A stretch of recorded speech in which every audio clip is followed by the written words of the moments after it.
Halo teman-teman, kali ini saya akan mereview sebuah film yang berjudul Apocalypto. Film Amerika tahun 2006 yang disutradarai Mel Gibson. Berlatar di Semenanjung Yucatan, Meksiko dan pada masa keruntuhan peradaban Maya. Film ini menceritakan perjalanan seseorang dari salah satu suku Maya yang kabur dari ritual pengorbanan manusia dan menyelamatkan keluarganya dari serangan suku Maya yang lain. Jaguar Paw adalah salah seorang anggota suku Maya yang tinggal di tengah hutan lebat. Kegiatannya sehari-hari adalah berburu binatang hutan bersama teman-teman dan kepala suku yang sekaligus adalah ayahnya, Flint Sky.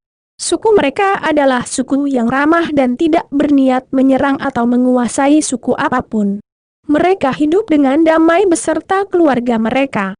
Ketika mereka sedang berburu di hutan sambil bercanda, secara tidak sengaja mereka bertemu dengan sekelompok suku lain yang sepertinya sedang dalam perjalanan untuk mengungsi dari tempat lama mereka, karena para istri dan anak-anak juga dibawa serta. Mereka mengatakan tentang adanya sekelompok suku kejam yang telah menghancurkan perkampungan mereka. Jadi mereka harus melarikan diri sebelum ditemukan. Mereka juga menyuruh agar suku Jaguar Paw segera pergi dari pemukiman mereka sekarang. Tapi Jaguar Paw dan sukunya tidak percaya dengan hal itu. Mereka tidak melihat ada hal apapun yang membahayakan tempat tinggal mereka sebelumnya. Maka mereka pulang sambil membawa hasil buruan mereka. Menemui istri dan anak-anak mereka sambil bercanda seperti biasanya. Tapi ternyata, suku jahat itu memang ada. Jaguar Paw tersadar keesokan harinya, bahwa ada orang yang sedang mengintai pemukiman mereka. Samar-samar ia melihat bayangan-bayangan yang menyelinap di antara pepohonan. Dan instingnya mengatakan hal ada sesuatu yang buruk yang akan terjadi. Dengan terburu-buru dia membangunkan istrinya, Seven yang sedang hamil besar beserta putra sulungnya, Turtles Run yang masih balita. Ia menyuruh mereka masuk ke sebuah sumur besar yang sudah kering tidak jauh dari rumah mereka. Ia menurunkan mereka berdua dengan terburu-buru menggunakan tali. Dan bahkan sebelum anak dan istrinya sampai di dasar sumur, kampungnya telah diserang oleh kawanan jahat yang dipimpin oleh Zero Wolf. Setelah meninggalkan istri dan anaknya di dalam sumur, Jaguar Paw segera berlari kembali untuk membantu teman-temannya yang melawan para penyerang itu. Tapi ternyata kekuatan mereka tidak seimbang. Suku Jaguar Paw bukanlah jenis suku yang terlatih untuk berperang. Senjata yang mereka miliki hanyalah tombak kayu untuk berburu. Sementara suku jahat itu memiliki berbagai senjata dari besi. Maka dalam sekejap saja, suku mereka kalah. Hanya beberapa saja dari mereka yang tidak dibunuh. Semua pria dewasa ditawan dan diikat, termasuk Jaguar Paw. Ia memandang sekilas ke arah sumur tempat istri dan anaknya bersembunyi, sebelum mereka semua dibariskan dengan cara diikat pada leher dan dipaksa berjalan. Perjalanan yang mereka tempuh sangat berat. Ditambah lagi posisi mereka yang terikat satu sama lain. Tepat di leher. Jadi, kalau ada salah seorang di antara mereka yang berjalan terlalu lambat atau terjatuh, maka itu akan mengakibatkan mereka semua tercekik.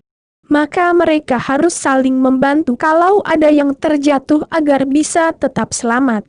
Belum lagi kalau mereka dicambuk karena dianggap berjalan terlalu lambat. Akhirnya, mereka sampai ke tujuan.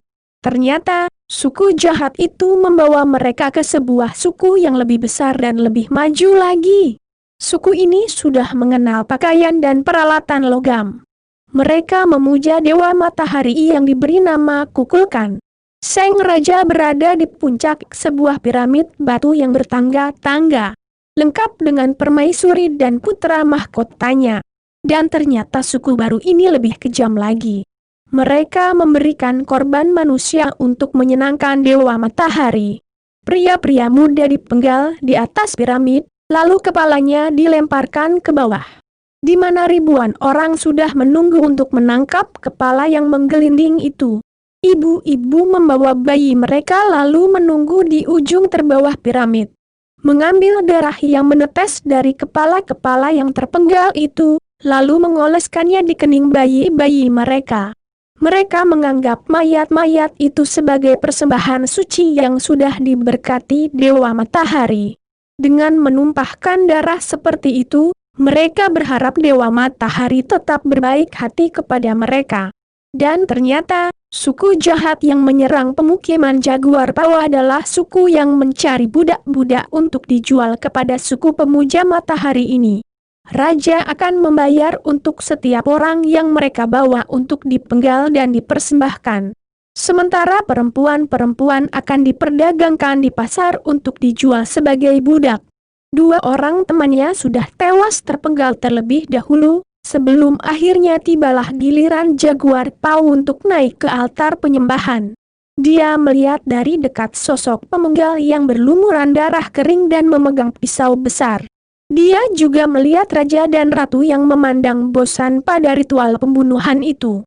Dan ia melihat si putra mahkota kecil yang memandang dengan gembira sekaligus kejam ke arah calon korban persembahan itu. Pada saat itulah Jaguar Pau teringat pada istri dan anaknya yang masih berada di dalam sumur di dekat perkampungan mereka dulu. Dia sangat sedih membayangkan mereka akan mati karena kelaparan di sana, dan tidak menyadari kalau Jaguar Pau sudah tewas terpenggal. Dia berdoa agar masih diberikan kesempatan hidup dan selamat dari suku yang jahat ini. Tiba-tiba, terjadilah gerhana matahari.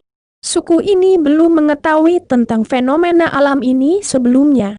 Mereka menganggap kalau gerhana matahari ini adalah pertanda kalau Dewa Matahari sudah merasa cukup dengan korban persembahan mereka. Maka Jaguar Pau pun tidak jadi dipenggal dan dikembalikan ke suku yang telah menawannya. Zero Wolves kemudian memutuskan untuk membunuh mereka yang tersisa. Tapi mereka ingin bermain-main dulu sebelum membunuh mereka. Jaguar Pau dan teman-temannya kemudian dibawa ke tepi hutan, lalu disuruh berlari untuk menyelamatkan diri. Sementara itu, mereka akan memanah atau menghujani mereka dengan tombak. Dan ada anak kepala suku, Cat Rock ditempatkan untuk menjaga di ujung yang lain, kalau ada yang lolos dari panah mereka. Ia kemudian ditugaskan untuk membunuh mereka sebelum sampai ke tepi hutan. 2 orang pertama yang disuruh berlari kemudian jatuh karena tertombak. Kemudian tibalah giliran Jaguar Pau dan seorang temannya. Mereka berusaha menghindari tombak dengan cara berlari secara zigzag. Mereka sudah hampir sampai di ujung, ketika tiba-tiba sebuah tombak melayang dan mengenai bagian perut Jaguar Pau. Tapi ia tidak tewas. Ketika anak kepala suku mendekat untuk membunuhnya, Jaguar Pau berhasil menikamnya terlebih dahulu, lalu segera berlari ke dalam hutan. Si kepala suku sangat marah karena putranya terbunuh. Mereka kemudian menyusul Jaguar Pau ke dalam hutan untuk memburu dan membunuhnya. Jaguar Pau yang terluka berlari dengan napas tersengal-sengal, mencoba untuk mencari tempat persembunyian. Karena ia sudah tidak kuat lagi untuk berlari. Jaguar Pau kemudian memanjat ke sebuah pohon dan bersembunyi.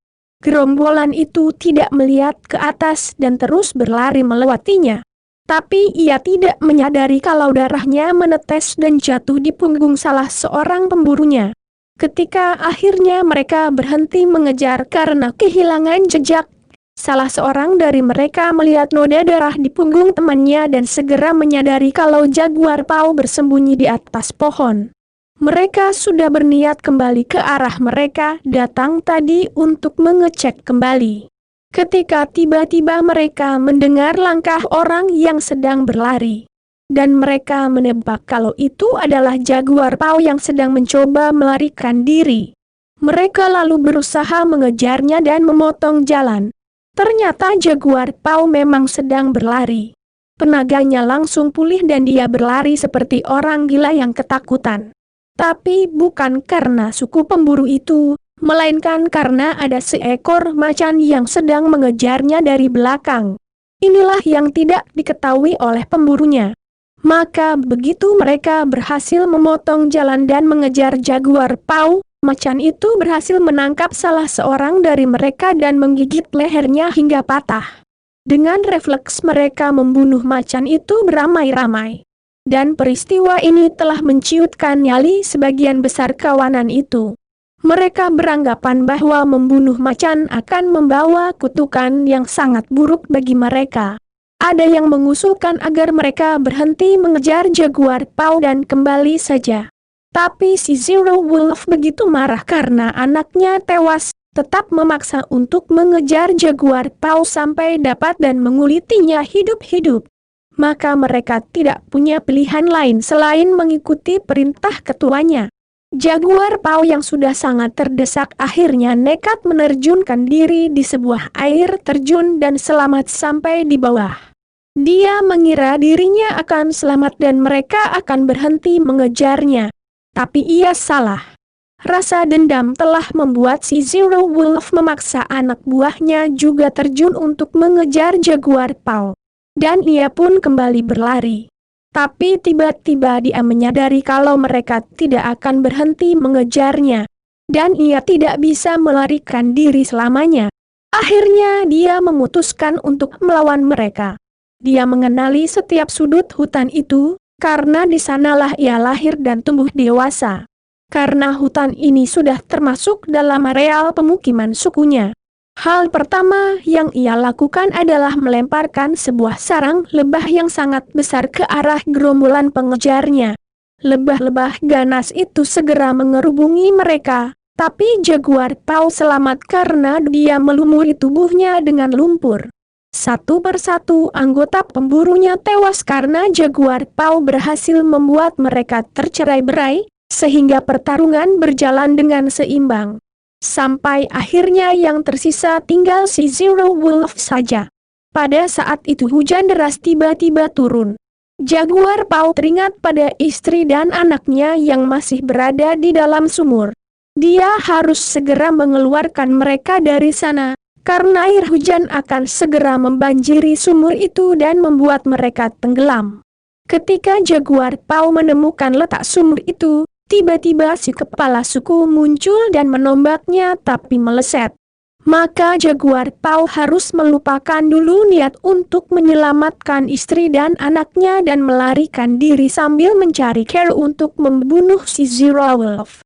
Karena kalau ia kalah dan tewas, si Zero Wolf pasti akan membunuh istri dan anaknya juga karena ia sudah tahu letak persembunyian mereka.